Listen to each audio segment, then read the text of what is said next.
doon sa may YouTube. Oh, ayan na, sir. Sige, magsalita na po kayo. Sir, sandali lang.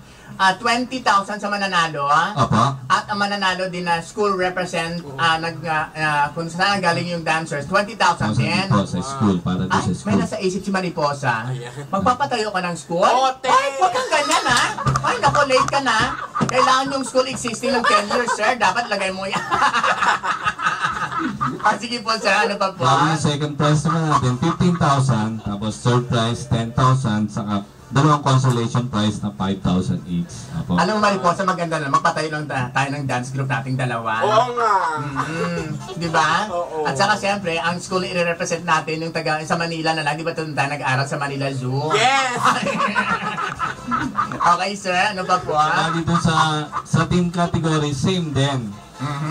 20,000 doon sa first sa group, saka 20,000 sa school. Yun ang first prize po natin. Wow, galing. Same as second prize, 15,000. Tapos third prize, 10,000. Saka 2 consolation prize, so 5,000 each. Wow. So para doon sa mga sa ating dance showdown po yan. At least napakaganda ng konsepto sa ngayon dahil talagang yung mga cash prizes maliban sa effort ng mga bata, talagang may mapupunta din ng mga donations sa mga school where they represent. Ay, galing-galing naman. Tulong natin doon sa mga eskwelahan po. So after that ng mga ang ating events yan, actually i-advance ko na rin, pati na rin yung sa Pasko. Sa Pasko. Since meron kaming Tinig Pasko sa Royal, yung choir competition naman. Wow! Nang-i-invite naman natin yung mga choir members ng mga simbahan dito sa Olongapo. Ay, di ba?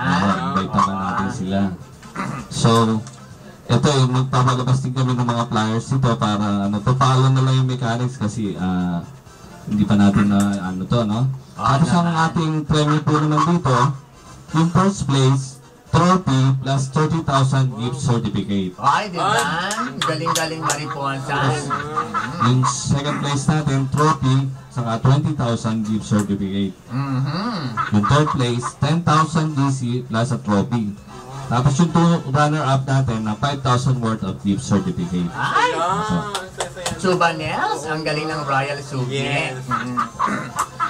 Alam mo, I would like to personally say thank you sa Royal Subic dahil every time na may event sila, shows and everything, you're inviting me. Salamat po naman. Opo, dahil talaga naman, kumbaga sa kayo yung talagang sa amin malapit.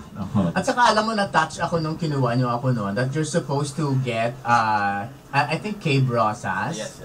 Na medyo, kasi pag artist kasing maraming arrangement. At saka mahal. Salamat. Hindi sa akin lang naman, yung bang nakaka-touch na imbes na kukuha sila ng ganong kalaking babayaran na artista, si DJ na lang kinuha, at saka ibang mga talent fit tubaners, dinonate din nila sa mga magagandang organization. Salamat sa Royal Subic. Di ba? Welcome po kayo. Very much welcome po kayo. Okay, so once and for all, sir, invite them again on your upcoming events, mga date lahat natin. ng mga tagapakinig dito, in-invite ko po kayo sa aming darating na events na mangyayari sa Royal sa November 8, ang ating raffle promo from October 6 to November 8. Tapos ang Eskwelahan Down Showdown sa November 15, plus meron po tayong parade dyan ng umaga. At marami rin po tayong mga gimmicks na gagawin sa November 15. Nga pala, by the way, nakalimutan ko banggitin, meron din po tayong sale sa November 15. Anniversary sale po yun. Di ba? So, meron din po tayong mga, parang mga giveaways para sa mga customer natin. Galing. Okay. Salamat po, Sir Eric, for dropping by. And thank you rin po, DJ Tan, sa time nyo. Tapos binigyan na kami ng pagkakataon. Thank you po. Regards sa lahat po ng taga-Royal Subic. Actually, may dadagdag lang po ako kasi siguro naman, pero baka mamaya sabihin ng iba, marami akong pera, ha?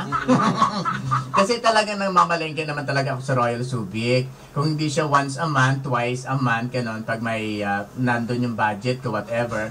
Kasi ini-expect kasi sir nila, yung Royal Subic, puro imported lang lahat. Hindi naman po, may mga commodities din kayo na local. May local din po kami, nagkikita na po kami ng mga local products. Saka meron na po rin kami mga fresh products, ng mga isda, yung mga meat, meron na rin po tayo, gulay, meron na rin po tayo niyan. So, pasyalan nyo sa hindi pa po nakakasanay na pumasyal sa Royal Subic. Pasyalan nyo sila at may mga mabibili tayong, minsan nga, nakakamura pa ako doon eh.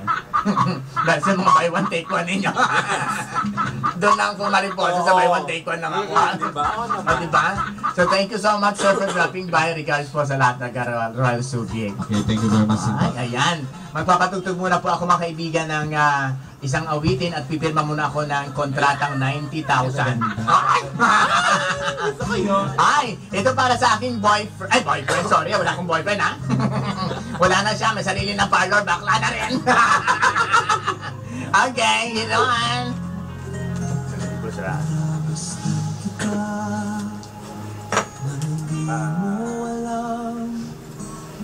Pinapangarap kong ikaw ay akin, mapupulang labi at matingkad mong ngiti, umaabot hanggang sa langit. Huwag ka lang titingin sa akin at baka matulog. Gawin na lang natin wishlist si ano. Papa, kailan ba? Ayan.